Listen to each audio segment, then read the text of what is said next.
Friend, Shabbat Shalom. It's always a pleasure to see you. I hope you're having a fantastic week. Now, I'm sure Ellen and Brett had a fantastic time in the land of dreams last week. And speaking of last week, it was Yom HaShoah, Holocaust Remembrance Day, a day commemorating the 6 million Jews killed during the Holocaust. Of course, it was not just Jews who died.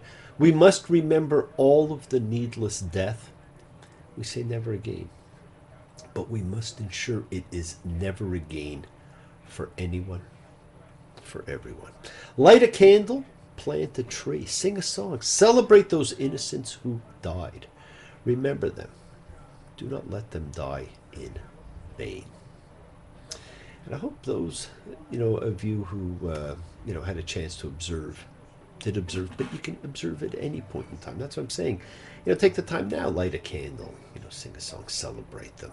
It doesn't have to be a one-day thing. We're going to talk about that in a minute, too. And I hope those of you who got tickets to Desert Trip have an awesome time. It should be quite a show, a concert expected to make over $100 million. Now, that's a show. And it should be huge. And yes, I am one of the probably many millions who tried to get a ticket. And I hope all you mothers had a fabulous Mother's Day last week. Let's all get up and dance to a song that was a hit before your mother was born. Now, we should not have to have a day to honor the people who mean so much to us. Every day should be. Not just Mother's Day, Father's Day, the Lord's Day, Arbor Day, Groundhog Day. There, we've just honored female, male creation, flora, and fauna. Friends, shouldn't we just love, appreciate, revere, respect, and honor everyone and everything every day? I certainly think so. And I bet you all do too. Now, last week, in a normal year, and God knows this is anything but a normal year, we read what would have been the first part of another two-part parsha. And this week we read the second part, Kedushim, holy. And when read together, it hints at what we do. For after someone's death, we beatify them. Well, we'll talk of that next year when we read the two of them together again. Now, this was Noah's wedding parsha. It was a wonderful one to have because it speaks of the holiness of the people, all of the people. And we are all holy. Now, the parsha opens, as so many now do, Leviticus 19:1. Vaydaber Yahweh el Moshe lemor, and he who causes being spoke to Moses, saying, You shall be holy, for I, the Lord your God, am holy. Every man shall revere his mother and his father, and my Sabbaths you shall keep. Now that in itself is quite the opening statement. And what an interesting three to pick. The essence of female and male, or on the tree of life, wisdom and understanding, and the most important of all the commandments. And we've talked about that. We'll talk about it off and on. And that in itself could be quite the discussion just as to why those three. And what is meant here by being holy? Well, that too is something that we will discover. Now, this section, when you read it, merges major commandments of so many different sorts. It includes most of the 10 Commandments, sacrifices, justice, caring for the poor and the infirm, treatment of women, treatment of the elderly, stuff on food, on magic, loving one's neighbor as oneself, loving an alien as oneself. You name it, it's got it. If you had to choose only one chapter out of the Torah to make known, it might very well be this one. Now, it's actually astounding that one small section of a double parsha contains a complete summation of all the commandments. And if you remember a few weeks ago, I talked about not placing obstacles in the way of the infirm. Well, we read that this week too. It's got everything. Now, what I've noticed over the years, when I ask congregants or students what strikes them the most in this parsha, people tend to talk about Molech. Now, rabbinically, it's believed to be associated with child sacrifice. Not a pleasant topic. Although we're not sure, but we still assume it's got to have something to do with it.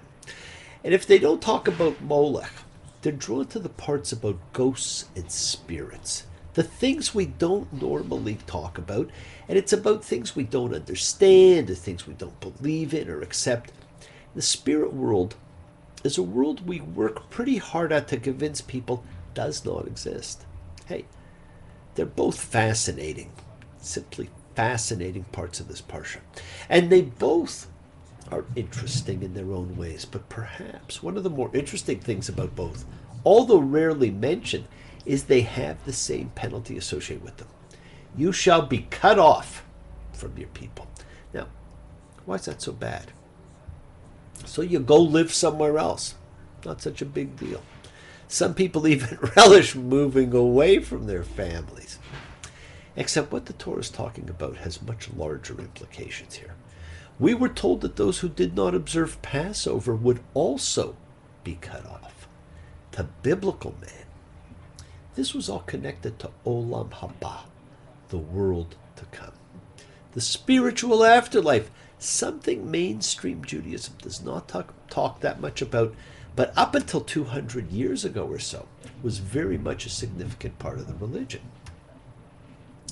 In the Mishnah and the Talmud, rabbis talk of our world as being like a lobby before the Olam Haba, and the Olam Haba as a great banquet hall. And we earn our place in the banquet hall by the deeds that we do, by our preparatory work in the lobby. It is where we are reconnected with our families and our people when we die. Now, it's not a Jewish thing. The righteous of all the nations of the world have a place in the world to come. But the penalty talked about is being cut off from your people, from your family, in the world to come, not just in the here and now. Now, for some people, maybe that's not so bad. But for most, it was quite the penalty. In fact, it would have been worse than death. And for those of you interested in biblical Hebrew, Olam is world, Ha is the, and Ba is from the Egyptian word meaning soul, the spiritual entity that everyone has and that lived on after you died. Olam Haba, the world of the soul. Now, what a fascinating little section. And then look at the list of laws it contains. Leave the harvest gleanings for the poor, the widows, the aliens. Do not steal, do not lie. Do not swear falsely. Do not defraud. Do not rob. Do not keep someone's wages all night. That's very interesting. You see, the hired man may be without reserves. Holding back his wages not only subjects him to a night of anxiety as to whether he'll be paid, but it could impose actual hardship, for he may need the money for his evening meal or his shelter. You shall not hate. It's a list of ethical, decent behaviors, never before seen in law or religion. It truly is amazing. And then in Leviticus 19:14, you shall not curse a deaf person, and you shall not place a stumbling block in front of a blind person, and you shall fear your God. I am he who causes being. Now, one might think that he or she has nothing to fear from the deaf or blind person who cannot know who's wronging them. But one is warned that God knows, and that one should be afraid of the consequences. God knows there's a purpose. God knows there's a chance. God knows you can rise above the darkest hour of any circumstance. Now, in both instances, the sensory impairment of the victim prevents him from perceiving that someone is exploiting his weakness in a nasty way. Abusing or verbally insulting a deaf man pointlessly humiliates him in a fashion that he himself, unhearing, may never become aware of. Whereas placing a stumbling block before a blind man causes him hurt of which he will immediately become aware, but neither one knows who's doing what to him. Now, in this matter of divine knowledge, because God knows, one is reminded of certain things. One's reminded of David's affair with Bathsheba and his elimination of her husband, which are then known, revealed, and paid back by God But even more so, you're reminded of Jacob's deception of his father Isaac, who is blind, which is paid back in kind when Jacob is in turn deceived by his sons with the same items he used to deceive his father, his brother's cloak and the parts of a goat. Never forget, God knows. And friends, how many people do we meet who you do not realize until you talk to them are deaf or blind? And of course, how often are you? You know, we all can be. And if this is not enough, we were also told, you shall not hate your brother in your heart.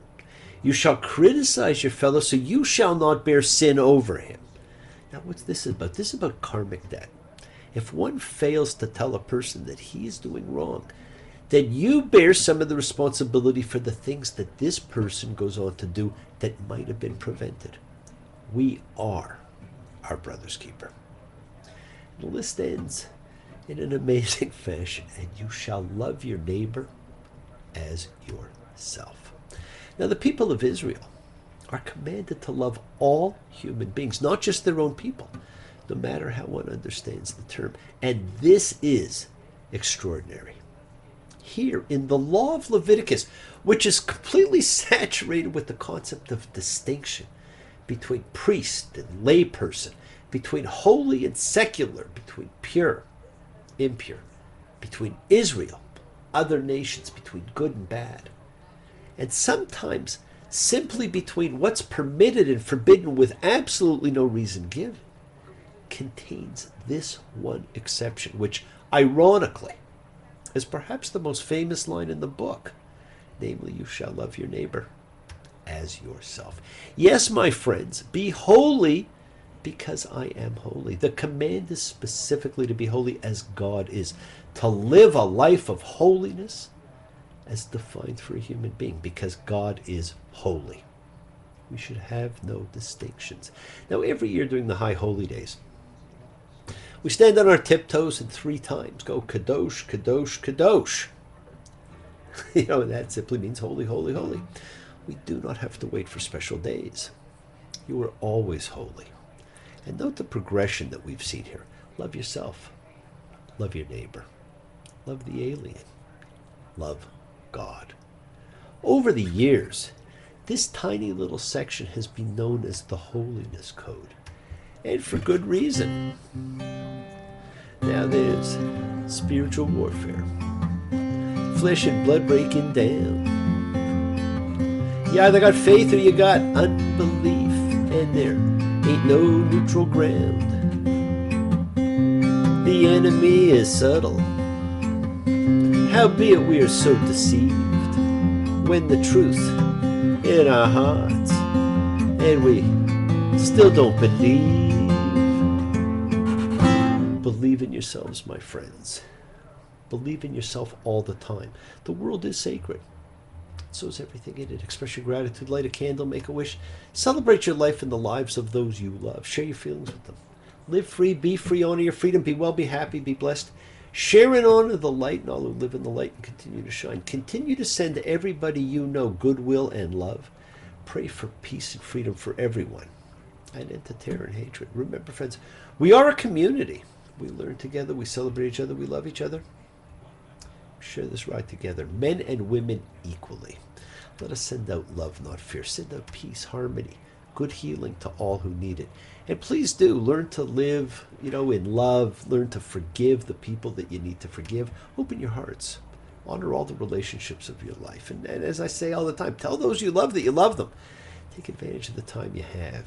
Enjoy the journey. We take the twists and turns and the patterns that weave through the fabric of our lives in our efforts to grow, to learn, to be, to love. So please do love. Send healing, goodwill, and love to all who need it. The time to celebrate your holiness is now, is always now. Bless you all. Have a fantastic week of love, of light, and peace, and healing, and honor the people of your life. And when the broken-hearted people living in the world agree, there will be an answer. Let it be. Let it be. Let it be. Let it be. whisper words of wisdom. Let it be. Yes. Let it be, my friends. Keep on dreaming, keep on being, keep teaching, keep sharing, keep shining. Keep spreading your holiness. It is a contagion. And thank you all for joining me. I look forward to seeing you all next time. Every week is a great week, so Shabbat Shalom. Take care. Thanks. We'll see you again. Bye.